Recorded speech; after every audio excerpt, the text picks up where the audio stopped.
For what purpose the gentleman from Florida rise? To address the House for 5 minutes. Ask unanimous consent. Without objection. Thank you.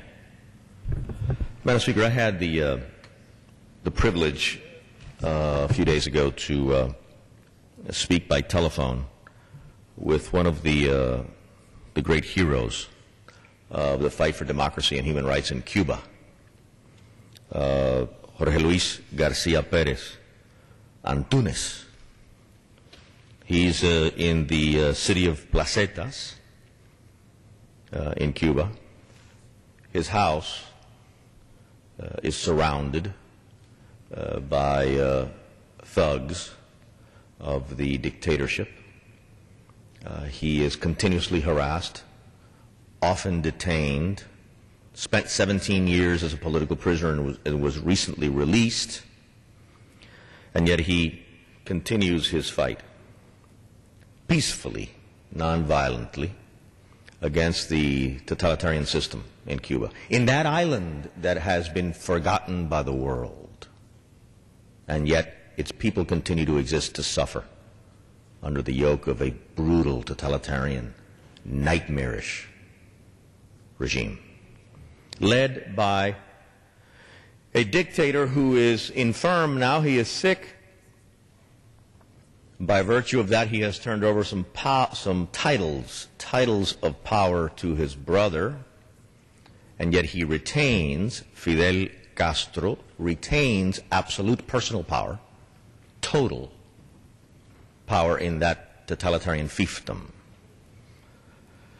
And his brother receives visitors, heads of state, has some titles of power, but be not mistaken, Madam Speaker, total power in that totalitarian fiefdom remains in the hands of Fidel Castro, who, for example, is the one who orders that heroes like Antunes be detained or released, that heroes such as Oscar Elias Bisset or Rolando Arroyo or Pedro Argüelles or Normando Hernández or Ariel Sigler or Librado Linares or Horacio Piña or Ricardo González Alfonso or Héctor Maceda or Félix Navarro or Rafael Ibarra and countless others be retained in the Gulag, being tortured simply because peacefully those heroes support the ability for the Cuban people to have the rights that, for example, the American people have, or many, many other free peoples throughout the world have.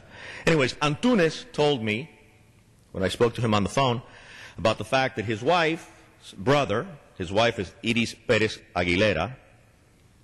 She's also a fantastic, a formidable freedom fighter. Her brother, Mario Perez Aguilera, is in the Gulag, being tortured, and is being denied access, visits by his family. In other words, Diaz cannot visit her brother, who is in horrible physical condition. He's, we don't know how gravely ill, but we know he's very ill, and he's being denied access. His family cannot visit him. So I told Antunes that I would come to this floor and use the great privilege given to me by my constituents to tell the world about the brutality that Mario Perez Aguilera, that political prisoner, and the many others that they are facing day in and day out, and the added inhumanity of not being able to be seen by their family members. The island that the world ignores. And what's most tragic is that it's 90 miles from our shores. And for over 50 years, it has been in the grasp of a demented despot who orders such actions as the ones that I have discussed this evening. So I will continue to denounce the brutality, the inhumanity, and I will also continue to remind the world that despite that brutality, Cuba will soon be free. To be continued. The gentleman yields back. Ms. Fox from North Carolina.